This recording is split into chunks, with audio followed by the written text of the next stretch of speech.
okay? What do you want from us? How much more do you want from me? And we're back. Hello, girls. We're back. And we're back. We're back.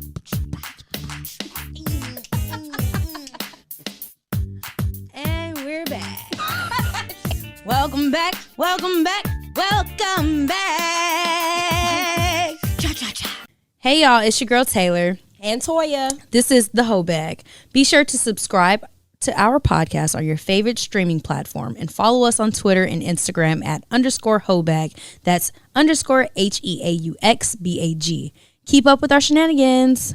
Bye. And we're back. I wanna be where the scammers are. I wanna see them stealing, driving around in those, what do you call those cars with the stars in the sky? Raves. Up where they steal, up where they scam, up where they play all day in the sand. Wish I could be a scammer's girl. Ariel could never. How are you, Toya? Y'all, this is our first time talking really in the last, 3 weeks? Yeah. It's been 3 weeks. Besides little tidbits here and there, I'm good. Girl, you picked a very good topic. Because I just Yes, you were working today, huh? Ooh, child. I start back. Well, I'm not supposed to start till the 24th of October, but I'm going back to work the 10th just to kind of ease back into things. Because I'm like, I'm dreading. I'm nervous about going back to work, but I'm also ready to go back to work too. Because I'm ready to do. But I'm also like, dang, I don't want to. Let me not get too far into this. So the topic is hustle burnout. And, you're talking to bona fide hustlers right here. And child, it's exhausting. I think what made me want to choose this topic was Victoria and I were talking, and I was like, dang, I just want to live on the island, move my family out here. Like, what are we doing the rat race for? And then remember what you were like, I just want to get married and move away. Like, why are we doing this? We are grinding 24/7. And it's not, we're not seeing the labors of our fruits, but God damn, this gotta be more to life. Sheesh, Yeah. So, honestly, the last time I think I've been to Cozumel 4 times now. And I love it because it's really just so simplistic. I know I'm looking at it from a touristy, I guess, point of view, but just looking at all of the locals, like they really look like it's just the minimal life. Like they're not looking at things from a materialistic point of view. And I think America is so wrapped on that. Mainstream America is so wrapped up on materialistic things that it's just like, man, is this what we're really alive for? To just work our freaking butts off just to say we got a Gucci shirt? Like, for real, like all we're doing is like, I got to get my nails done. I got to get my hair done. and it's like, dang, if I take all that away, I think I was in Puerto Rico once and I was like, they're happy. They got on their, basketball shorts, their slippers, their slides, a t-shirt, hair might be done. And I was like, they are cool. Like they go fishing, they go to work just to, keep the internet and the lights on. But then after that, they're not sitting up here like, oh man, I got to run and get XYZ done real quick. And then like busting their butt, like you said, to have a Gucci belt. It's coming now that I have a kid. I'm like, dang, me going back to work is taken away from her. Granted, I want something to do, but like, I would want to go spend that time doing something for myself, not to go have to buy this house or pay for school, whatever, like just, I'm tired. And then Lil Duval posted, and we'll post it up here. He was like, this generation getting way more money and they're way sadder than us. And like, I was reading through the comments and somebody was like, oh, that's because rent is way higher. And he was like, that's not the point. He was like, y'all get money and it just shows that money don't buy happiness. Like, yeah, he y'all said are miserable. This generation getting way more money than our generation, and y'all still unhappy and oppressed. So what does that tell you about money? Mm-hmm. It's funny to me when I see a young person use money as their flex because that's all they po ass got.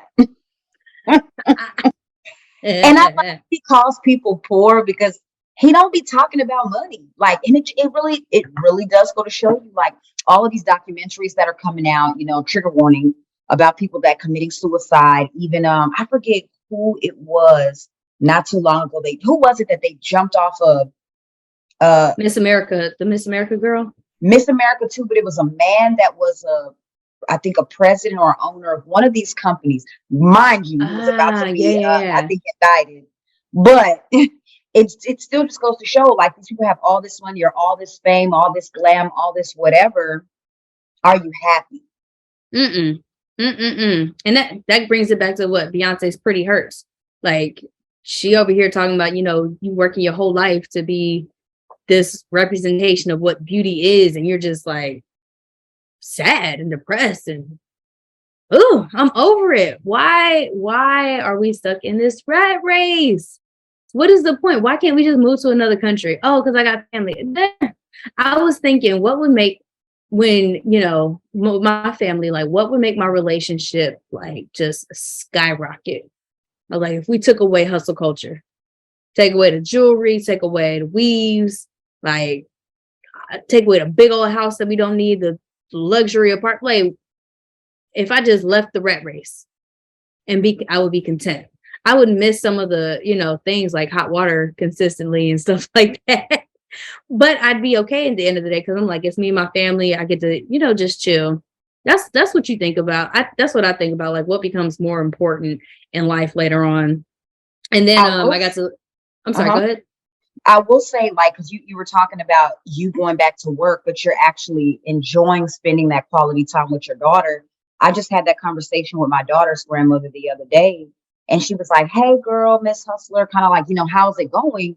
Because people are so used to me being that hustler and having these 4 and 5 different jobs and wearing all these multiple hats and things like that. And my reply to her was, "It's been really, really, really nice working from home, not having to go to all these networking mixers, not being the person where my phone is constantly blowing up. I'm always checking social media. I'm always checking this. I'm always checking that because I'm so busy that I can just finally be like, 3:45 is here. Boop, close my laptop. I'm sitting in the line. I'm picking my baby up on time. As soon as she comes home, I have something already cooked for her." It's like those little simplicities are actually happy. Like, I'm happy to do that. And I know that in the long run, she's going to be able to be like, "Man, when I look back on my childhood, my mom used to make sure I always had dinner made." It wasn't no shade to anybody else that doesn't have time to do that. Absolutely not. But I didn't have time to do that a lot. So I'm like, man, this feels really, really, really good to be able to do that. I knew you switched back to working remote, but I didn't realize because like every morning you're posting like a little note you're leaving her and her lunchbox. And I was like, I didn't realize you were getting all that time back because you don't have to get up, get her ready, and then head to the other side of Houston or whatever it may be. So I'm happy for you. And that brings me, I just had this conversation with my mom. So for y'all don't know, I'm in Samoa, my mother's Samoan. So I'm out here right now. I had to bring my daughter so she can visit her. And so like, I've been like, "Oh, Mom, when I was a kid, what happened? When I was a baby, what happened?" And then I have a younger sister and she's like, "Oh, when she was XYZ. And so like, I had a moment today. I was like, not to sound selfish, but I was like, every time I ask you a question, I'm like, it makes me kind of sad. Cause I was like, you only talk about my sister. And she was like, "Well, when you were born, I was, 21. I was in the military. I had to get up and go to PT, drop you off at daycare, and then come back. And me and your dad had to, cook dinner real quick, go to sleep, and then get ready for the next day." She was like, "We didn't have time with you when you were a baby." And so she was like, kudos to you to wait later to when you are able to have time with your kid and whatnot. But she was like, when you and your brother were little, we didn't have time to spend with you. Like after school, like I fed you, bathed you, made sure I read a story to you and had to put you to bed. I didn't have that time. So time is a luxury that we are trading for the hustle when you think about it. And you don't realize that when it's just you, and because you've had a kid for 10 years, I haven't. So like me, I was like, oh, it was me time. I had all this free time. Like, I'm bored. I'm going to go get drunk. And now I'm like, oh, dang, like I have to actually budget my time to spend time with her and like my man and hell myself. And then still make sure I got time for work. Because me, I'm like, well, Toya, she could probably laugh at me now because I was like, oh, I'm going to have 2 jobs when I get done. once I had this baby, and now I'm like, dang, I don't want to work 2 jobs no more. I don't want to do all this hustle. Like I gotta pick what's important. And quite frankly, this is for the birds. Yeah, and I don't want anybody to misinterpret what we're saying as, oh, y'all just lazy, grind when you sleep. Da, da, da. Let me say this. I know people that have died at 30 At years their old jobs. on behalf of them having a stroke from stress, on behalf of them just, I will not be overexerting myself for anybody's job just to die. Like, I'm not doing it. Point blank, No. period. I'm not doing. I'm even if that means me having my own business and I'm pouring my blood, sweat, and tears into that business. It's the same shit. I'm not going to overexert myself just to say, well, I did all this grinding so that I can relax by the time I'm 40. You don't know if you're gonna see 40. You don't know if you're gonna see Facts. tomorrow. You have to live for today. Of course, nobody's telling you not to save up. Nobody's telling you to not create a life for your offspring. But Sorry about that. But no, that was a valid point. Like people are all like, oh, I want to be able to do this, XYZ. And it's like, I guess I'm looking at a perspective from a parent now, but like your kid, you're gonna miss everything trying to do that. And by the time you've made it to what you want to do, that kid's grown on, want nothing to do with you, or you've missed everything. Or like even watching, what was it, the help, like the nannies raised them white kids. yeah, And the white kids didn't want nothing to do with their actual parents. And it's like you're sitting up here like mad, like I don't understand what I did wrong. You didn't do nothing wrong. There's nothing wrong with hustling and providing for your family. It's just like, why is it in our culture, American culture, society, that we have to work from sun up to sundown to make ends meet? to make 'Cause ends meet. not even to get ahead or to be the best in the game. It's literally to pay. And we're fortunate, Toy and I are fortunate enough to live in a city where it's still affordable. I'm thinking about people who were born and raised in like, DC, New York, freaking LA. They literally, all they know is ends meeting barely. Yeah. If they weren't fortunate enough to be born into a family where it's like they already had it and people are helping them out. So I'm over it. I think, what was the topic? It was like more money, more problems. The American dream turned into nightmares. Because did you ever just like, I've always had, I think when I first started living on my own, I had dreams of just getting fired and getting evicted. So I was like working harder and harder. And I'm like, this shouldn't be my life. Like I'm only working hard so that this dream doesn't come true. Why am I dreaming about being homeless? I wasn't missing payments or nothing. It's just being scared of failure. I've always been scared of failure to be like, I think that's just what it is. You've maybe, and I think so too. Sometimes you have seen people that have maybe gotten evicted and what that looks like, or you heard about it, or maybe you were close to the brink of it. And it's like, I never want to get back to that point ever again. So I'm gonna do everything in my power to make sure I'm never there. That's how I feel. You feel like this hustle culture transitions into our last episode of hyper individualization. Like it's like me versus the world. I gotta keep going. Like ain't nobody gonna help me. Yeah, like that's literally what hyper independence is. Just like a couple of people were commenting and saying that it's a trauma response. It really is. Yeah. And especially when I don't know about you. Well, I do know. You and I have it to where we can't just easily pick up the phone like some people like, oh man, mom, or dang dad, I don't know how I'm gonna pay this bill. Do you think you could spare me? No. If I figure it out, it ain't gonna get figured out. Period. And so that's another reason why I hustle so hard. Cause I'm like, when my kid gets older, I want them to be able to call me and be like, I'm short $2,000 on rent. And it's like, I personally don't, I hope that she never calls me and says that, because I hope I raise her well enough to be able to do that. But at the same time, I'm like, you know what? I don't want her to be a trauma respondent over here. Like, oh, it's just me. I got it out the mud type. You didn't get nothing out the mud because I'm busting my ass right now. So you ain't got to get nothing out the mud. Girl, I'm over it. Or to ever have that fear of not having anybody to call. I for sure have that fear. Like, I know how it feels like to not be able to pick up the phone, to call. Damn, I'm like this much short on rent. So at the end of the day too, you don't want maybe somebody to look at you and be like, damn, what's wrong with your finances to where you don't know how to save, or what's wrong with this? Or last time I seen you, you was out. How come you don't have enough for your rent? Like, okay, I think we have to give people enough grace to know that, like you said, people are literally busting their asses just to make ends meet. Do you think those people that still work a 9 to 5 and they only make maybe $14 an hour don't deserve to have fun on a Saturday too? Oh, absolutely. I because you're gonna burn out. You sitting up here. I think I had a friend who's, and I don't know if she tunes into this weekly, but her dad, I think, lost his job and had to go get like a $14 hour job. And I think that hurt his pride. He had a stroke and died like Oh, a month later. And it's like, damn, like if we take away all this and just live the way we were naturally intended to, we'd be okay. And I think, oh, this is gonna ruffle some feathers. I hate when people are like, oh, I've been blessed with this job. And it's like, working actually sounds like a curse to me. yeah. I think I don't me, want it. I think people say that because they believe in the whole, in order for you to come into your next season or see better, you have to be grateful and show gratitude for what you have.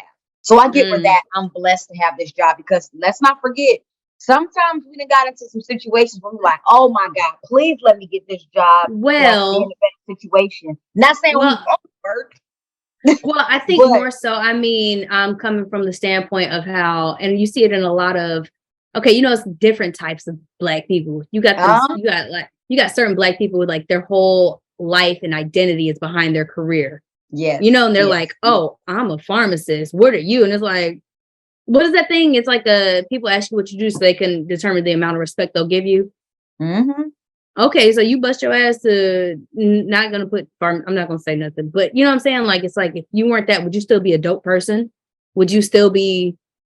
We have a great podcast. I'm not gonna sit up here and shit on nobody else's podcast. Like, Absolutely. we both getting up, trying to come up with content, trying to talk to people, trying to relate, have something that can make you think about, why are we doing this? And I love Generation Z, because I feel like we talk about this all the time, or we've talked about it a couple times. Generation Z is not having that. They want the soft life. They want to be able to enjoy, like you said, whether they're making $170 an hour or they're making $15 an hour. They want to be able to go out, have a drink, or just enjoy life, because life is not meant to be up here just, I'm working, could get off, go work another job just to come out, pay the rent, stay in the house. Like, dog.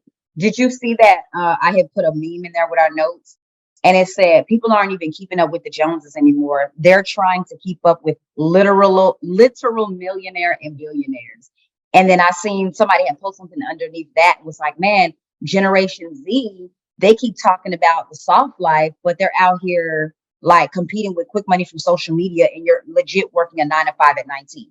Like, you want these, you want the aesthetics of a soft life, of a luxury soft life, because that's what people are really giving up. What's the dude that just got, I think he quit his corporate job. He was like corporate day, and he quit his job. But he started with all of his content basically telling people, like, I guess, about quiet quitting or something. I try to keep up with people, but it's hard. It is And hard. he basically got on there apologizing, but he was apologizing in like a Versace robe, and he had this on. I was like, damn, like, we're doomed. Like, damn. Wait, so he quit his job and was telling people, okay, like, it was a scam, y'all. And That not was to say it was necessarily a scam. I just think a lot of people just don't understand what corporate greed means, and a lot of people just don't understand. They just don't understand, especially these babies. They're so influenced by social media and by mhm. everybody's making it look like it's easy money. Oh, And not like, even God forbid, I'm not God, hopefully, we blow up from this very soon and we start getting these deals or whatever. But from the outside looking in, it's gonna be like, oh man, all these podcasters and YouTubers and da da da, they getting it so easy. It's not it is easy. not easy. You got Creating content, trying to figure out what clip to put and send this off to this person and uploading on YouTube. All that is no. Like, these, now that we do it, we like, woo, we got a different mind frame for a lot of these TikTokers, and all that stuff looks easy. But these little 2-minute videos be taking them like 2 hours just to do and edit and get right and send The off. angles and the tricks and girl, listen, more power to you. And I think people need to, I want to say this. I feel like I also repeat to myself when I say this. When you see people doing something, just because you don't understand it, don't hate on it. Don't throw no shade. Like, it's something you don't understand. Like, what did I say? You better than me? I am better than you because I chose my passion and I chose to thrive in it regardless of what you had to say about it. But like, let people do what they do because you still tuning in. I mean, you scrolling every week, every day. What's your screen time say? 9 hours last week? I don't know what it said. I'm just, but you here. But I'm doing something and you scrolling. Like, bye. I'm not mad at nobody. I'm not mad at nobody except for the word. I might gotta pass you an offering plate. I like that. Oh Lord. But even then, I appreciate somebody hustling like that. And you know what? Hustle is hustle. I'm just tired of corporate America. I'm upset that we have to do it to get to the bare minimum. And I'm tired of it goes back to, if you would have just became a doctor in school, honestly, I don't want that debt. Because I know doctors that's like $400,000 in debt, they're still paying it off. And it's like, are they happy? They're cool. I had wanted to piggyback off of something that I saw on Twitter earlier because it reminded me of it. This dude had said, sit on the internet all day not accomplishing shit. Your parents haven't said they're proud of you since you graduated high school.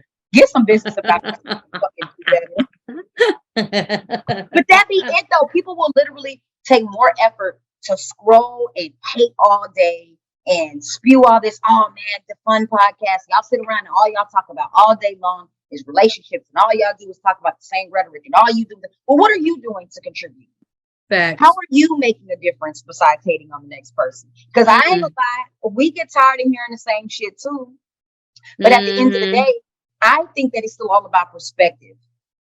If I hear something that says something, and it can be beating the same drum over and over and over, but one person says it different, it may make somebody else go, damn, I didn't think about it like that. And you know what? I always think about, when you say that, I think about Lauryn Hill's first you're a Muslim, sleep with the jinn. Now that was a sin that Jezebel, she talked about that 30 years ago. And it's still like we fall into the same cycle. Oh, he's married. Not us, but like, he's married. I don't know why he won't leave his wife. And it's like, Lauryn gave us a whole song about it, but you got to hear it again from somebody and learn your lesson. So what we're saying may fall on deaf ears, but also may have somebody else go, you know what? I didn't think about that. Why am I busting my ass? I might be more inclined to move to Belize or something. I do like how, because of the pandemic, a lot of people have had to go back to work and they've been actually moving, like taking their remote jobs. I think it's Indonesia. It's a couple of countries that's offering people like remote workers to come stay for like 6 months. I saw that. They want people to come out. I think it promotes their tourism but also whatever the reason is, I'm here for it because I'm tired of living in society to where I have to find clothes to come out and be presentable. Like, baby, let me tell y'all, I've been on this island. I put on a sports bra, a t-shirt. I comb my hair for y'all, but like, I ain't been combing my hair. Like, look, Justin was like, so you just gonna go away and just like, did you just stop combing your hair and brushing your teeth? And I'm like, it's not that. I'm just, everybody else is chill. Like, it's a very relaxed type of thing. Now, if I'm going out to eat, I'm gonna lay my edges, but I'm not gonna do too much. I'm not gonna be sitting out here looking like as in Houston, I don't have to, but I like to get dolled up and go outside because I'm not the only one. So it's just a whole different thing. It's really unfortunate that we are just living in a society where people just look down on you automatically and not even know your situation. I even saw something on Twitter earlier today where a dude was like, damn, I hate when I come and see, like, wherever I'm at, people will have their toddlers running around acting a damn fool. And I saw so many people retweeting that and so many people liking it. But the great thing about perspective, I was listening to a book the other day at the gym, and the lady was saying that that's how she used to think until one day she had a kid. No, she said until one day this lady invited her to her house and she saw that the little kid was just running around acting a damn fool. So the mom ended up telling her, I'm so sorry about my child, but my child is autistic.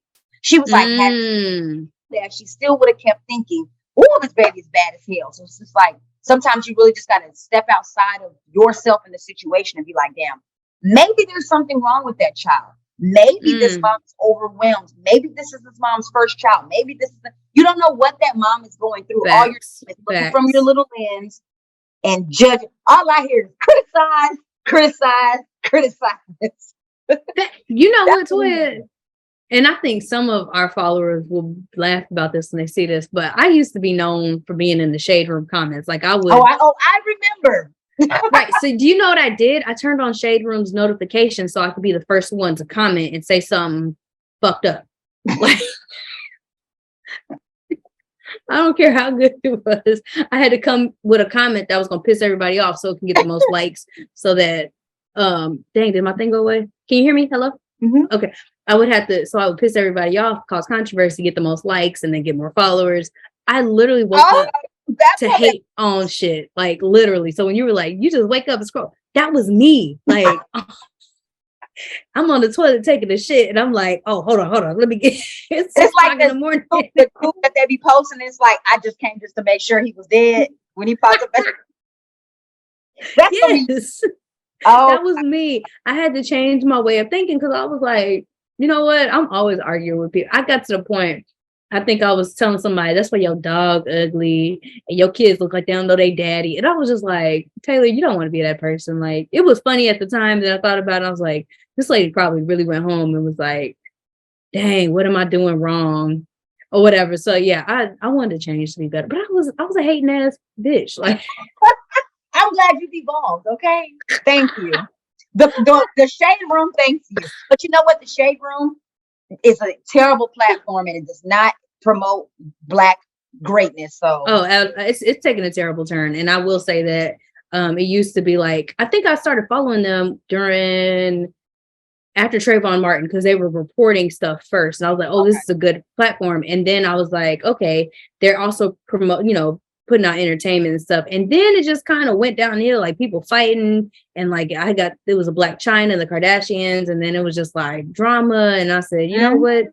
I'm in taking this. I thought at first it was entertainment, but it's turned. I literally wake up to promote the same shit, and I was like, this is taking a toll on me more than I realized, and I can't be a part of that. Mhm. So yeah, that's a little. So if anybody want to be like, yeah, I knew that was that bitch. It was that bitch. I'm that bitch. So It was Daddy. it was me. Hello, whatever. But that was a full-time job. Listen, baby. Listen. I'm here for a soft life. And to have a soft life, you have to put out good. I don't know exactly what a soft life is. I've just been seeing it I trending. fully understand it now. And Okay. I just had this conversation with one of my friends the other day because there was this guy that I was having a conversation with. And he basically told me that I had him fucked up. And I was like, do I have you fucked up? And he was like, yeah. Basically, if you're preaching all this shit about you want to have a man that is going to be a leader and you want to be the one to be able to just relax and allow him to take over and allow him to, be that role and be that man that you're actually looking for, how come you're not relaxing? You keep preaching all this rest of your femininity shit, but yet you're not allowing yourself to be capable of doing that. And I'm like, damn, you know what? It's hard when all you're used to is having to look out for yourself because it's a trauma response to not being able to look for help from anybody else. So he was like, I'm Mm-hmm. trying to be that person, but you're not allowing me to. So I'm like, damn, you know what? Mm. That's literally that soft life shit. Like, if this is what I'm saying I want, then I have to act accordingly. And it is, but it's like, I would say it's a transitional period though. Like, I can't just Absolutely. flip that shit off because I've been so used to doing it. I have Mm-hmm. to like relearn some things and unlearn some things and then be like, you know what, you're right. You do got it. Thank you. Mm. And just leave it like that. Like, But so did we not say, I love that perspective. Thank you for saying that because that helped me in my relationship. But did we not say a man has to also present? He has to tell you, like, absolutely. show you. And he did. And that was the thing. I was resisting it because I'm Ah, so used to fight to flight. Like that's been my whole life But it was in that moment where he seen my shit and checked me on that shit, and I had to go, "Ooh, my shit does it stink right now." Hey, I But love somebody that's a friend right there, right? They can sit yeah, up there and give it back to you, like that yep, criticism, and not in a harsh way, but like say, hey, you know what? You said you want this. I'm presenting you with the opportunity and you're not taking it. So I can appreciate so we'll have to talk offline about this. but it was a hard pill to swallow, but it did make me stand right there in my own shit and go, damn, this is what men be talking about when they say women that are aggressive, women that are all of that. I was like, I was being that in that moment, but I didn't realize it in that moment because I'm so Mm, used to me having to do everything by myself. So I will say for men or whoever, just realize it's a transitional period that women do have to go through. If what we're talking about here is always being, and we can say that for men too, a lot of women always want a man to communicate. A lot of women want a man to, we be the one to be their shoulder or whatever. But if a man is always used to not having a safe space, we have to create a safe space too. So facts. it's the same thing. Like we have to give them that softness and what, like we talked about before, but Girl, you can never repeat something like that enough. I don't think because I say stuff on here and then go home and do the opposite. Like you said, we preach about femininity and then turn around and start flourishing in our masculine energy. So I mean, yeah, it's stuff it's we're I working mean, on. it's all a learning process, and I think I really really love these conversations that we have because I think even though we don't talk every day all day or whatever, we kind of get on here and our loyal followers see that we be very transparent and we be learning ourselves on here like, damn, I do be fucked up. I was Yeah. thinking they just sit up here like, oh, okay, so this is what's going on now. Oh, okay. So she must be dating somebody new. Oh, they must be fighting right now. Did you hear what she said? Like, Keeping up with the whole bag. I love it. So I guess we're running up on time. I did want to ask two questions, but we can skip it if not. No, What is the difference between grind mode and survival? Hey, Pumpkin, I'm sorry, I'm over here talking loud. Um, over here feeding. What is the difference between survival mode and grind mode? Or are they the same thing? I think that when you have a goal in mind and you have something that you're just locked in and what you want to do, that's going to Uh-huh. put you in grind mode if you want it bad enough. Okay. Survival mode, however, is like, I got to get it how I live. Like, I may not even be looking out for nobody else at the time but me. I'm only looking out for me along the way. It ain't nobody but me, and this shit is personal. Grind mode is Mm. personal too, but grind mode, I don't know. I feel like that's just way different from survival mode. Survival is like, get it how you live. Grind mode is just like locked in. I got a purpose and I'm going after it. So I feel like a lot of us are functioning in survival mode then, I and we call agree. it grinding, right? It's like, oh, I'm hustling. It's like you are trying to survive right now. And because I'm in Keeping your therapy, head above water. A lot of us was right here. making a way when you can, temporary later, good times. You know, it took me a long time to realize that they were saying temporary layoff. I just used to be like, baby, I didn't know what you were saying. R-U-L-E. Huh? But they remember that Ja Rule song. And she was like, "Are you Ellie?" I say, "Are you I used ready?" to say that too. She's fine too. No, man. Oh, no, she's She's fine five too. too. Mm. Oh, reading And is then you had said, fundamental. can you see yourself ever going back into an office setting to be around people you don't like? I don't ever see myself going back to an office setting only because, and I've said this plenty of times, each project I get on now. If I ever go back to the office, it's going to be on a 1 to 2 time a month maximum. And that's just to Mm-hmm. check in on like office birthday parties or some shit. Because at Mm-hmm. this point, I believe that being at the office is more counterproductive than it is productive. I don't have time to sit around and, oh my God, Toya, what did you do this weekend? And blah, blah, blah. And I go to the bathroom every 10, 15 minutes just to get away from y'all. Break. Mm-hmm. Person talking, I can, uh-uh. I don't Yeah, got I stress agree. or I don't know. And even about people I like. I don't like nobody at work right now. They cool, don't get me wrong. But I don't We care. are I not don't care friends. We're not about friends. I don't care enough to get to know you to where shit can get messy. And I don't want Mm-hmm. me enough to where shit can get messy. My Facebook is I barely post on there. I'm on there trying to recruit. That's it. Man, I had one coworker get a little bit too comfortable with me with a comment they made recently. And I'm like, I've never seen this person a day in my life. And I was like, you know what? Yeah.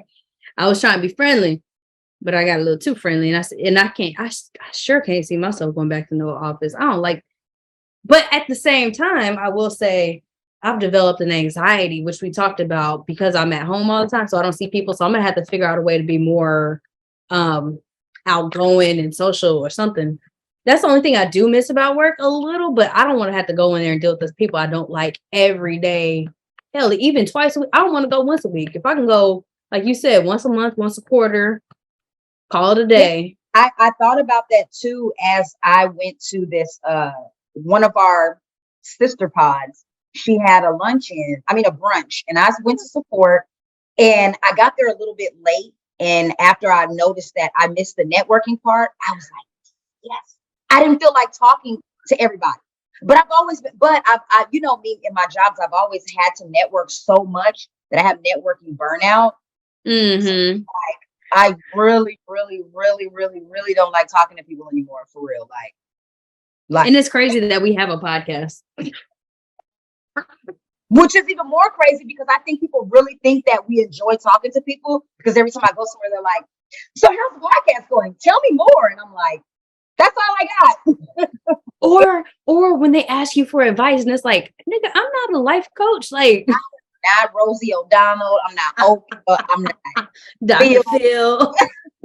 It's me and my homegirl having a conversation about some stuff that we thought about, which is why we want to start a podcast, because it gets people to thinking. But baby, don't be coming to ask. Look, I'm gonna hit you with the LOL. And I'm like, but I don't know. You know, just in case I mess your life up. Like, I am not a licensed therapist. Wouldn't be me though. Be easy.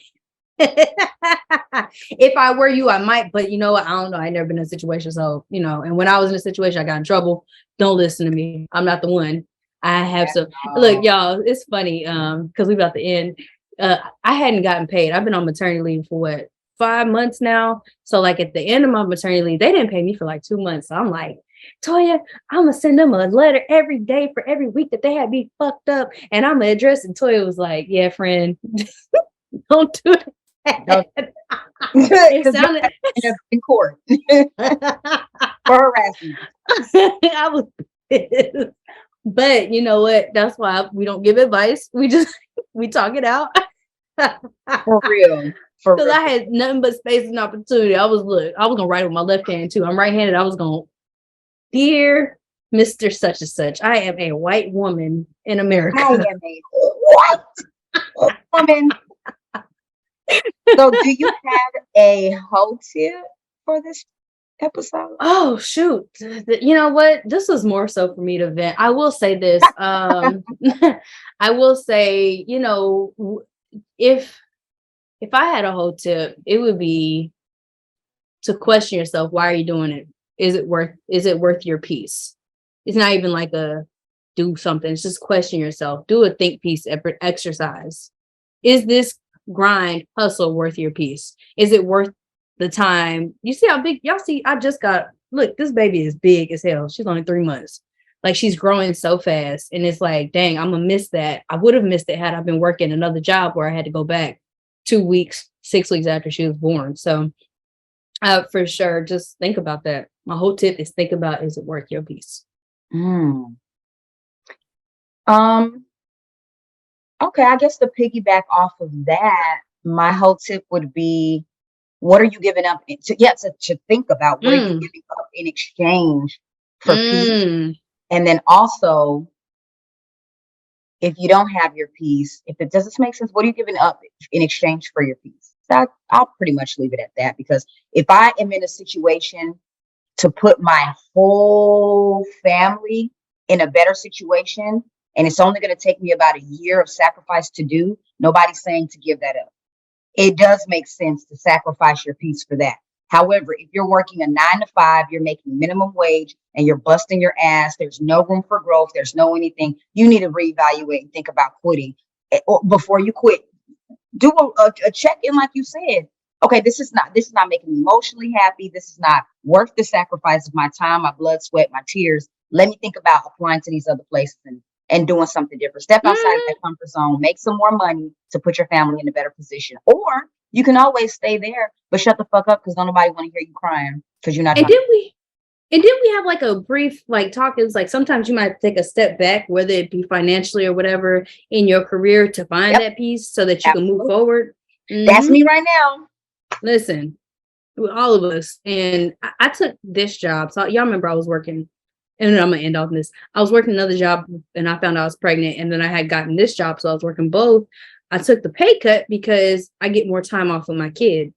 Because had I been working at my other job, which is in pediatrics, I wouldn't have been. They would have been like, "All right, come on back."